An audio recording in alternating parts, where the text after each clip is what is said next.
Good news! Central Americano MBBS just 34 lakhs. Columbus Central University.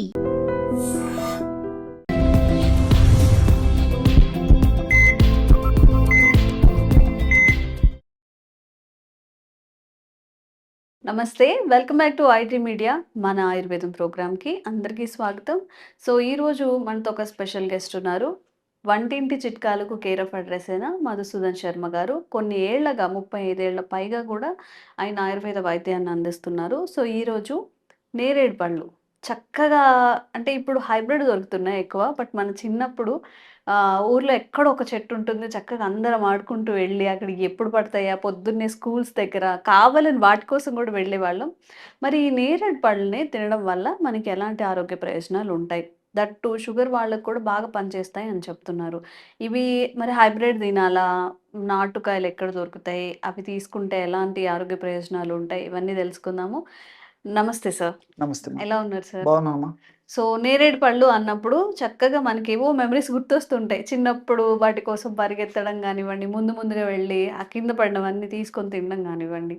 So అసలు నేరేడు పళ్ళని తీసుకోవడం వల్ల ఎలాంటి ఆరోగ్య ప్రయోజనాలు ఉంటాయి సార్? సో ప్రకృతి మాత ఒక పండును మనకు ప్రసాదించిందంటే దానివల్ల ఎన్నెన్నో ఆరోగ్య ప్రయోజనాలు ఉంటాయని చెప్పేసి మనం కొండ గుర్తు పెట్టుకోవచ్చమ్మా. యాక్చువల్గా కొన్ని సీజనల్ ఫ్రూట్స్ ఉంటాయమ్మా. వాటిలో నేరేడు పళ్ళు, ఈ నేరేడు పళ్ళు సీజన్ తప్పితే మిగతా రోజులు దాదాపు దొరకవమ్మా. సో ఇప్పుడు పుష్కలంగా దొరుకుతాయి, ప్రతి చోట దొరుకుతాయి. జూలై వరకు విపరీతంగా దొరుకుతాయమ్మా నేరేడు పళ్ళు. సో కోకిలలకు చాలా ఇష్టమైనటువంటి ఫ్రూట్ అమ్మా ఇది. కోకిలేష్ట అని చెప్పి సంస్కృతంలో పిలుస్తారు. కోకిలేష్ట అంటే కోకిలలకు చాలా ప్రియమైనటువంటిది, బాగా ఇష్టంగా తింటాయి. అట్లే పికభక్ష అని చెప్పేసి కూడా దీనికి పేరు ఉందమ్మా. పికమన్నా కోకిల. సో ఇవి ఇష్టంగా తింటాయి కాబట్టి, బాగా ఆనందంగా తృప్తికరంగా తింటాయి కాబట్టి పికభక్ష అని చెప్పేసి. ఫలేంద్ర అని చెప్పేసి మరొక పేరు ఉందమ్మా. ఫలేంద్ర ఫలం ఉంటే ఫ్రూట్స్ లో రారాజు వంటిది అని చెప్పేసి. అవునా? దానికి అందుకే రారాజు వంటిది కాబట్టి ఫలేంద్ర అనేటువంటి పేర్లు ఇలా సంస్కృతంలో మన మహర్షులు రకరకాల పేర్లతో దీన్ని ప్రస్తావించారమ్మా. సో పూర్వకాలం అయితే ఈ నాటు వెరైటీస్ దొరికేవమ్మా. అంటే ఈ నాటు వెరైటీస్ సన్నగా ఉంటాయి, గుజ్జు తక్కువగా ఉంటుంది, ఆ రోజుల్లో దొరికేవి. కానీ మరి క్రమక్రమంగా రకరకాల మార్పులు రావడం చేత నాటువి దొరుకుతున్నాయి, హైబ్రిడ్ వెరైటీస్ దొరుకుతున్నాయమ్మా. ఈ హైబ్రిడ్ వెరైటీస్ వచ్చేసి లావుగా ఉంటాయి పళ్ళు, అదేవిధంగా చూసేదానికి చాలా ఆకర్షణీయంగా ఉంటాయి, గుజ్జు ఎక్కువగా ఉంటుంది. కాబట్టి చాలా మంది ఎక్కువ దీన్నే ప్రిఫర్ చేస్తుంటారు అమ్మా. ఇంకొకటి ఏంటంటే రుచి కూడా చాలా విచిత్రంగా ఉంటుందమ్మా. తీపి, పులుపు, ఒగరు మిక్స్డ్ రుచి ఈ యొక్క నేరేడు పళ్ళలో ఉంటుందమ్మా. కాబట్టి మన పెద్దలు కూడా చెప్పేది ఏంటంటే, వాళ్ళు వివిధ రకాలైనటువంటి అనుభవాల రీత్యా నేరేడు పళ్ళ సీజన్లో కనీసము మొత్తం ఆ 2-3 నెలల సీజన్లో కనీసం 1-2 సార్లు కంపల్సరిగా చిన్న పిల్లల నుంచి పెద్దల వరకు నేరేడు పళ్ళు తినాలని చెప్పేసి ఒక ఇది పెట్టారమ్మా. సార్ ఇప్పుడు నేరేడు పళ్ళు తినడం వల్ల కడుపులో ఏదైనా హెయిర్ ఉన్నా, అన్వాంటెడ్ గా ఏదైనా వెళ్ళిపోయినా తిన్నప్పుడు అవి కూడా కరిగిపోతాయి అంటారు. అవును అంటారమ్మా. నిజమేనా? అవునమ్మా, చాలా మంది అదే చెప్తారమ్మా. ఎందుకంటే ఈ నేరేడు పళ్ళలో ఉన్నటువంటి కొన్ని రసాయన పదార్థాల గుణం ఏంటంటేమ్మా, మనకు తెలిసి తెలియక సంవత్సరం నుంచి అమ్మా ఇప్పుడు చిన్న వెంట్రుకలమ్మా అన్నంలో కలిసిపోయి కానీ లేదా ఇతర పదార్థాల్లో కలిసిపోయి కానీ తీసుకున్నప్పుడు ఏమంటే మనకు తెలియకుండా వెంట్రుకలు కడుపులోకి పోతాయి. వెంట్రుకలు కడుపులోకి పోయిన తర్వాత ఆ ప్రేగుల్లో అంటుకోవడం చేత ఒక తయారు జీర్ణం కాకపోయి దానివల్ల అనేక రకాల ప్రాబ్లమ్స్ వస్తాయని చెప్పేసి చెప్తుంటారమ్మా. సో ఈ నేరేడు పళ్ళు ఆ విధంగా తినడం వల్ల ఈ నేరేడు పళ్ళలో ఉండే రసాయన పదార్థాలు ఆ వెంట్రుకలను కూడా జీర్ణం చేసేటువంటి శక్తి ఉంది. కాబట్టి తప్పకుండా ఖచ్చితంగా తప్పనిసరిగా తీసుకోవాలని చెప్పేసి పెద్దలు ఒక సాంప్రదాయాన్ని ఏర్పాటు చేయడం జరిగిందమ్మా. ఖచ్చితంగా అందరు తీసుకోవాలని చెప్పేసి. సో నేరేడు పళ్ళు కూడా సో దాదాపు 84% నీరే ఉంటుందమ్మా. అట్లే ఒక 14%, 15% పిండి పదార్థాలు ఉంటాయి, ఒక 5% ఫైబర్ ఉంటుంది. తర్వాత క్యాలరీస్ కూడా తక్కువ ఉంటాయమ్మా. వీటితో పాటు పోషకాంశాలు అంటే ఇప్పుడు కాల్షియం కానీ, తర్వాత ఐరన్ కానీ, సోడియం కానీ, మెగ్నీషియం కానీ, విటమిన్ సి కానీ, తర్వాత విటమిన్ కే కానీ, ఇలాంటివన్నీ కూడా బాగా సమృద్ధిగా పుష్కలంగా ఉంటాయమ్మా. సో మనకి పోషకభరితంగా ఇది ఉపయోగపడుతుంది. అదేవిధంగా అందులో కొన్ని రసాయన పదార్థాల ప్రభావం చేత మన ఆరోగ్యాన్ని పరిరక్షించేందుకు కూడా ఈ యొక్క నేరేడు పళ్ళు బాగా ఉపయోగపడతాయమ్మా. ఈ నేరేడు పళ్ళలో ఈ గ్యాలిక్ యాసిడ్, లిటియోలిన్, తర్వాత యాంథోసైనిన్స్, ఫ్లేవనాయిడ్స్ అనేటువంటి రసాయన పదార్థాలు ఉన్నాయమ్మా. అసలు ఈ గ్యాలిక్ యాసిడ్ అనేటువంటి పదార్థం ఉండడం వల్లనే ఈ యొక్క ఒగురు గుణం దానికి ఉందమ్మా. గ్యాలిక్ యాసిడ్ అనేటువంటి గ్యాలిక్ పదార్థం యాసిడ్. గ్యాలిక్ యాసిడ్ అనేటువంటి పదార్థం ఉండడం చేతనే దీనికి ఆ నేరేడు పళ్ళకి ఒగురు గుణం వచ్చిందమ్మా. అట్లే ఈ యాంథోసైనిన్స్ అనేటువంటివి ఉండడం చేత ఆ నేరేడు పళ్ళు నల్లగా ఉంటాయమ్మా. సో ఆంథోసైనిన్స్ అనేటువంటి రసాయన పదార్థం ఉండడం చేత నేరేడు పళ్ళు ఆ వెరైటీ పూర్తి నలుపు అని చెప్పడానికి కూడా లేదమ్మా. సో నలుపు నీలము కలిసినటువంటి రంగు అని చెప్పుకోవచ్చమ్మా. ఆ రంగు వచ్చేదానికి ఎందులో ఉన్నటువంటి ఆంథోసైనిన్స్ ఉపయోగపడతాయమ్మా. సో ఇక్కడ పిండి పదార్థాలు దాదాపు 14 గ్రాములు 15 గ్రాములు ఒక 100 గ్రాముల నేరేడు పళ్ళలు ఉంటాయని చెప్పాను కదమ్మా. ఈ పిండి పదార్థాలు కూడా రిఫినేజ్ అనేటువంటి పిండి పదార్థాలమ్మా. అంటే ఈ రిఫినేజ్ అనేటువంటి పిండి పదార్థాల గుణం ఏంటంటే త్వరగా జీర్ణం కావు. సర్వసాధారణంగా డయాబెటిక్ పేషెంట్స్, షుగర్ వ్యాధిగ్రస్తులు పిండి పదార్థాలు ఎక్కువ తీసుకోకూడదని చెప్పేసి వైద్య ప్రపంచం చెప్తుంది అమ్మా. మరి ఇందులో పిండి పదార్థాలు కూడా బాగానే ఉన్నాయి. అంటే 100 గ్రాములు దాదాపు 14 గ్రాములు 15 గ్రాములు ఉన్నాయమ్మా. సో అయినా ఆ రిఫినేజ్ అనేటువంటి పిండి పదార్థాలు కాబట్టి తీసుకున్నప్పటికి కూడా జీర్ణం కావమ్మా. అది విసర్జన రూపంలో బయటకు వెళ్ళిపోతాయి. సో తీసుకున్నాం. అందుకే షుగర్ పేషెంట్స్ కూడా నిరభ్యంతరంగా చక్కగా కావాల్సిన దగ్గర తీసుకోవచ్చు అని చెప్పేసి కూడా డాక్టర్లు సూచిస్తుంటారమ్మా. సో కాబట్టి షుగర్ పేషెంట్స్ కూడా తీసుకోవచ్చు. తర్వాత ఇంకోటి ఏంటంటే ఇందులో లిటియోలిన్ అని చెప్పేసి ఒక కెమికల్ ఉందమ్మా. లిటియోలిన్. ఈ లిటియోలిన్ గుణం ఏంటంటే మన జీర్ణ వ్యవస్థలో అమైలేజ్ అనేటువంటి ఒక ఎంజైమ్ ఉత్పత్తిని తగ్గిస్తుంది. అసలు అమైలేజ్ అనేటువంటి ఎంజైము మన జీర్ణ వ్యవస్థలో ఎందుకు పనిచేస్తుందంటే పిండి పదార్థాలను బాగా జీర్ణం చేసేదానికి. మనం ఇడ్లీ తింటాము, తర్వాత ఈ పూరీలు తింటాము, గోధుమతో తయారు చేసినట్టు కొన్ని ఇతర పదార్థాలు తీసుకుంటాము, భోజనం చేస్తాము. తీసుకునే పదార్థాలు కూడా ఎక్కువ శాతం మనం కార్బోహైడ్రేట్స్ పిండి పదార్థాలు ఆహారాన్ని తీసుకుంటుంటాము. సో ఈ పిండి పదార్థాలు బాగా జీర్ణం అవుతున్నాయంటే దానికి మన దేహంలో ఉత్పత్తి అయ్యేటువంటి అంటే జీర్ణ వ్యవస్థలో ఉత్పత్తి అయ్యేటువంటి ఆల్ఫా అమైలేజ్ అనేటువంటి ఎంజైమ్.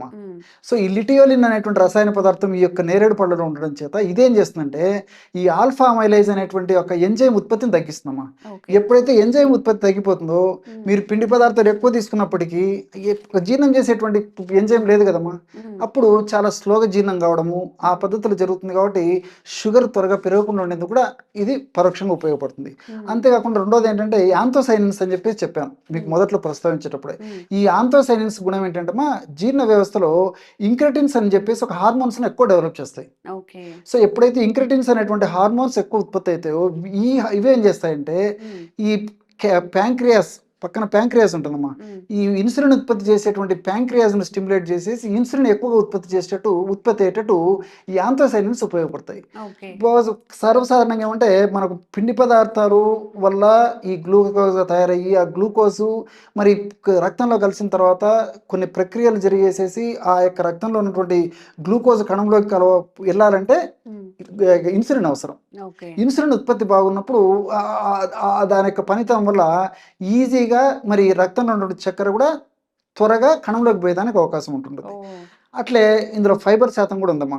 సో ఈ విధంగా వివిధ రకాలైనటువంటి ప్రయోజనాలు ఉన్నాయి కాబట్టి ఇందులో ఔషధ గుణాలు ఉన్నాయి, అదేవిధంగా మరి పోషక గుణాలు ఉన్నాయి కాబట్టి శరీరాన్ని ఆరోగ్యవంతంగా ఉంచేందుకు కూడా ఇది ఉపయోగపడుతుంది. మరి ఉన్నప్పటికీ ఇది తీసుకునేటప్పుడు మాత్రము కొన్ని జాగ్రత్తలు తీసుకోవాలి. ఎలాగంటే మిగతా పళ్ళలాగా ఆవురావురు తినడం వల్ల ఒక్కోసారి గొంతు పట్టేసినట్టు ఉండడము, తర్వాత కొంచెం అనీజీగా డిస్కంఫర్ట్ ఉండడము కడుపులో ఇలాంటివి ఉంటాయమ్మా. సో కాబట్టి ఏంటంటే నిదానంగా నమిలి తినాలమ్మా. సో బాగా నిదానంగా నమిలి తినడం వల్ల నోట్లో లాలాజలం బాగా ఊరుతుంటుంది కాబట్టి బాగా నోట్లో లాలాజలం ఊరినప్పుడు అనిపించదు,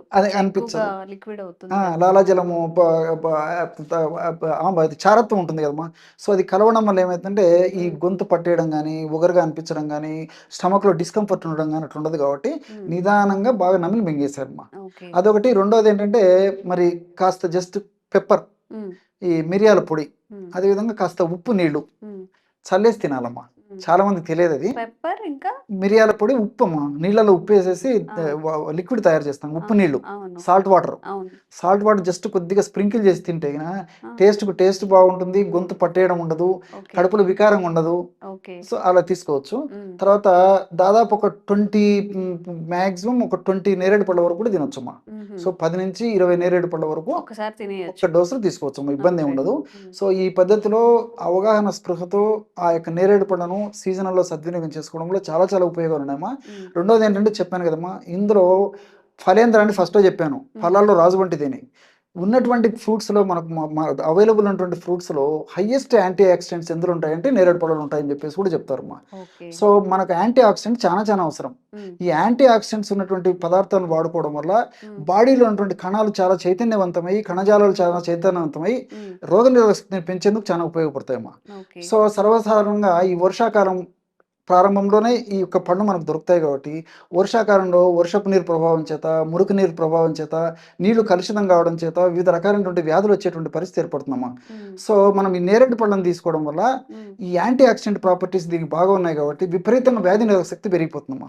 రెసిస్టెన్స్ పవర్, ఇమ్యూనిటీ పవర్ బాగా పెరగడం చేత మనం పొరపాటున మనకు తెలిసి తెలియక ఏదైనా కొంచెం ఈ యొక్క నీళ్లు, ఇన్ఫెక్టెడ్ నీళ్లు కానీ ఇన్ఫెక్టెడ్ ఫుడ్ తీసుకున్నప్పటికీ మన బాడీలో ఉన్నటువంటి రెసిస్టెన్స్ యొక్క ప్రభావం చేత జబ్బులు రాకుండా ఉండేందుకు కూడా మరి అందుకే మనం చెప్పాను కదా, ప్రకృతి మాత ప్రసాదించింది దానికి కారణం ఏంటంటే మరి ముఖ్యంగా ఈ కాలంలో జబ్బులు వచ్చేటువంటి సీజన్ కాబట్టి ముందు జాగ్రత్తగా కొన్నాళ్ల పాటు మరి ఈ పద్ధతిలో ఈ సీజన్లో నేరేడు పళ్ళు వాడుకోవడం వల్ల ఈ ఇన్ఫెక్షన్ సంబంధించిన జబ్బులు రాకుండా ఉంటాయి. ఒకవేళ జబ్బులు వచ్చినప్పటికీ ప్రాణాపాయం లేకుండా ఏదో కొద్ది గొప్ప ఉండి చాలా త్వరగా తగ్గేందుకు కూడా అవకాశం ఏర్పడుతుంది. కాబట్టి వీటన్నిటి దృష్టి ఉంచుకొని మన పెద్దలు కూడా సంప్రదాయం పద్ధతిలో ఖచ్చితంగా పిల్లల నుంచి పెద్దల వరకు నేరేడు పళ్ళు తినాలని చెప్పేసి వాళ్ళు చెప్పడం జరిగిందమ్మా. పెద్దల మాట సద్దిమూట. ఇప్పుడు వచ్చే సీజనల్ చేంజెస్ కూడా మనం తట్టుకొని రెసిస్టెన్స్ పవర్ వచ్చేలాగా కూడా నేరేడు పళ్ళు మనకి యూజ్ అవుతాయి. ఓకే. సో ఇన్ని ప్రయోజనాలు ఉన్నాయండి నేరేడు పళ్ళు తినడం వల్ల. చక్కగా మనకి మార్కెట్లో ఇప్పుడు ఎక్కడ చూసినా కానీ నేరేడు పళ్ళు కనిపిస్తూ ఉన్నాయి. డైలీ ఈ సీజన్ అయిపోయేలోపు అట్లీస్ట్ 2 times అయినా తినాలంట. చక్కగా తినేయండి. బొజ్జులో ఉన్న చిన్న చిన్న పురుగులు కానీ, నులు పురుగులు, హెయిర్ ఇదంతా కూడా పోతుందంట. తప్పకుండా తినండి. మంచి ఆరోగ్య ప్రయోజనాలు ఉంటాయి. Thank you sir. నమస్తే. Sir, one life lesson what medicine has taught you. Whatever you can do without expecting. But I really believe మన పాజిటివ్ యాటిట్యూడ్ ఉంటేనే మనం ఏదైనా సాధించగలం. గట్ని మనం కరెక్ట్గా డీల్ చేసినట్లయితే అది మనకి పాజిటివ్ హార్మోన్స్ని రిలీజ్ చేస్తుంది. షుగర్ వచ్చిన వాళ్ళ పరిస్థితి ఏంటి? పొట్ట దగ్గర పెరిగితే దాన్ని ఆండ్రాయిడ్ అంటారు. ఆండ్రాయిడ్ ఫోన్ కదా. అసలు థాట్స్ ఎందుకు వస్తాయి? బ్రెయిన్ డెడ్ అంటే దానికి ప్రపంచం అంతా కూడా కొన్ని నిర్దిష్టమైనటువంటి లక్షణాలు ఉంటాయి. మానసికంగా ధైర్యంగా ఉంటే క్యాన్సర్ జయించవచ్చు. You are a doctor for a cause sir, అంతే. వాళ్ళకి వచ్చిన ఆదాయం కాకుండా ఫ్రీ సర్వీస్ ఎంతమందికో చేస్తుంది.